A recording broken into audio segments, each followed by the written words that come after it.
Y de Ecuador nos vamos a ir a Alemania porque es jueves y tenemos el privilegio de poder ir al encuentro de Juliana González, nuestra colega de la DW. Juliana, buen día, ¿cómo estás? Buenas tardes.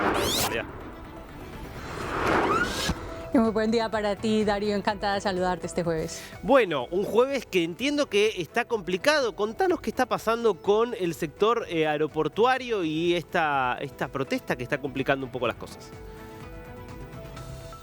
Bueno, es una huelga por partida doble. La primera tiene que ver con ese sector aeroportuario, precisamente con el personal de tierra que está vinculado al sindicato de Verdi. Este es un sindicato muy importante en este país del sector de servicios, y lo que reclama este sindicato es un aumento salarial que compense la inflación aquí en Alemania.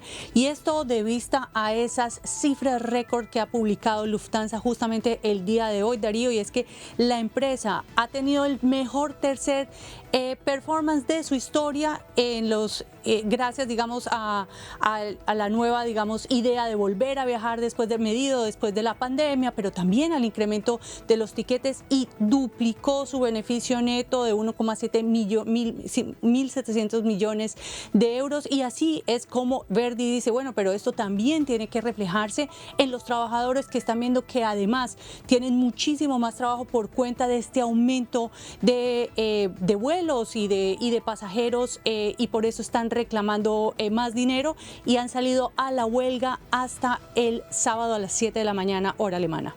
¿Y qué pasa con el sector ferroviario? Porque también allí hay protestas. Claro, el que quería no volar, pues tampoco va a poder hacer su trayecto en tren, Darío, y esto tiene que ver con esa huelga que es...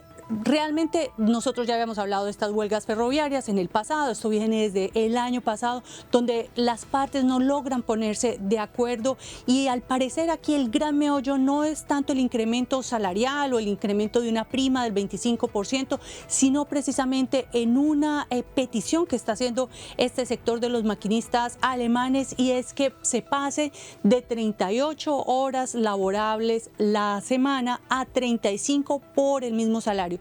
En este punto no se han puesto para absolutamente nada de acuerdo. Esto ha llevado a que desde la noche de ayer, desde las 6 de la tarde de ayer y hasta el viernes en la tarde, todo el transporte de mercancías prácticamente está paralizado. Solamente funciona el 20% de los trenes, y aquí en Alemania por lo menos es un medio muy importante para transportar mercancías, pero también está afectando a los pasajeros de trenes. En una ciudad como Berlín, que tenemos por lo menos 3 sistemas de transporte público diferente, trenes, el metro subterráneo y el metro aéreo, ese metro aéreo que comunica a la ciudad a lo largo y ancho, no está funcionando en este momento, por lo que se genera, por supuesto, varios cuellos de botellas en otros medios como los buses, por ejemplo. Juliana, vos sabés que aquí en la Argentina, país con más inflación del mundo, las huelgas salariales son habituales porque la inflación lleva a que los sindicatos tengan que hacer huelga para que les empatar por lo menos la inflación.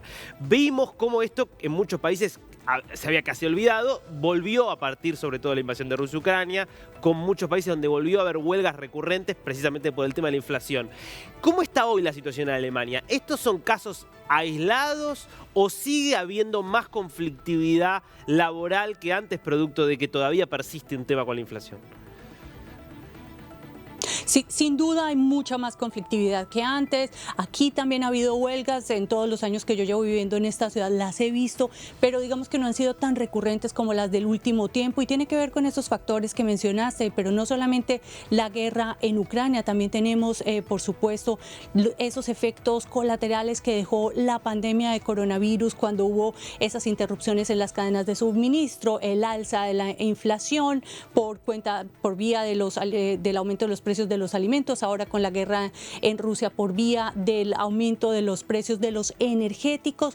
Y si bien la inflación se ha reducido acá en cifras que no se parecen para absolutamente nada a las de tu país, eso sí también hay que mencionarlo, pues sigue habiendo cierto descontento. Lo hablábamos ya el lunes con el tema de las protestas de los agricultores, y realmente lo que aquí sí se muestra un poco es un descontento social, Darío, que ha costado, que ha hecho que cueste esas negociaciones colectivas que se daban antaño, digamos con un poco más de facilidad. Aquí, a diferencia de muchos países, existe ese modelo corporativo en el que los sindicatos tienen una silla importante en las decisiones empresariales y por eso, digamos, se llegaba mucho más fácil a las negociaciones. En los 90s, en los 70s, 80s también hubo grandes huelgas, pero las del último tiempo, si bien no son las más grandes, pues dejan en evidencia que algo no está funcionando como hasta hace unos 4 años, es decir, antes de la pandemia y antes de las guerras que vivimos hoy en día. Clarísimo, Juliana. Bueno, la seguimos la semana que viene, ¿te parece? Buen fin de semana.